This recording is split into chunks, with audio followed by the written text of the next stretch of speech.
আজ সকাল ৯টা থেকে ঢাকা শহরের ৭টি পয়েন্টে অবরোধের ডাক দিয়েছে ঢাকা বিশ্ববিদ্যালয়ের অধিভুক্ত ৭ কলেজের শিক্ষার্থীরা।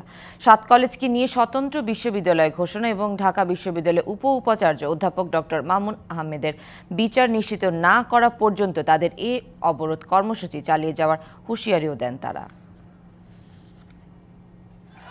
রোববার রাত ১১টার দিকে শিক্ষার্থীদের মিছিল নিয়ে ঢাকা বিশ্ববিদ্যালয়ের উপাচার্যের বাসভবন অভিমুখে যাত্রা করে ঢাকা কলেজের শিক্ষার্থীরা। ৭ কলেজের শিক্ষার্থীদের সাথে ঢাকা বিশ্ববিদ্যালয়ের উপাচার্য অধ্যাপক মামুন আহমেদের দুর্ব্যবহারের অভিযোগে শিক্ষার্থীদের এই কর্মসূচি।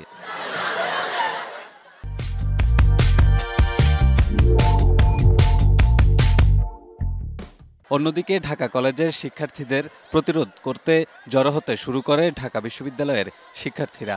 ঢাকা কলেজ শিক্ষার্থীদের মিছিলটি নীলক্ষেত পৌঁছালে আটকে দেয় ঢাকা বিশ্ববিদ্যালয়ের শিক্ষার্থীরা।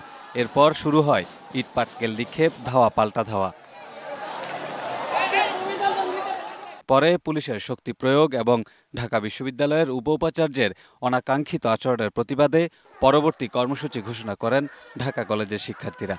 এই ঢাকা বিশ্ববিদ্যালয়ের আন্ডারে ৭ কলেজের আর কোনো কর্মকাণ্ড চলবে না। এই ১০ থেকে ১৫ দিনের মধ্যে বিশ্ববিদ্যালয় ঘোষণা করতে হবে। রাষ্ট্রদ্রোহী মামলা দিয়ে প্রভৃতি মামলার বিচার করতে হবে এবং ৭ কলেজ বিশ্ববিদ্যালয় রূপান্তরে কমিটিতেও নাম আছে, ওখান থেকে নামটা চরিত্রহীনকে বাদ দিতে হবে। বাদ দিয়ে প্রভৃতি পদ থেকে ওকে বাদ দিতে হবে। সকাল ৯টা থেকে আগামীকাল সায়েন্স ল্যাব থেকে বিভিন্ন পয়েন্ট ঢাকা শহরের অচল থাকবে এবং এখানে ৭ কলেজের ১.৫ লক্ষ শিক্ষার্থী কালকে মাঠে থাকবে। দাবি আদায়ে অবরোধ কর্মসূচি চলমান রাখার হুঁশিয়ারিও দেন তারা। Kamrul Hasan, DBC news, Dhaka.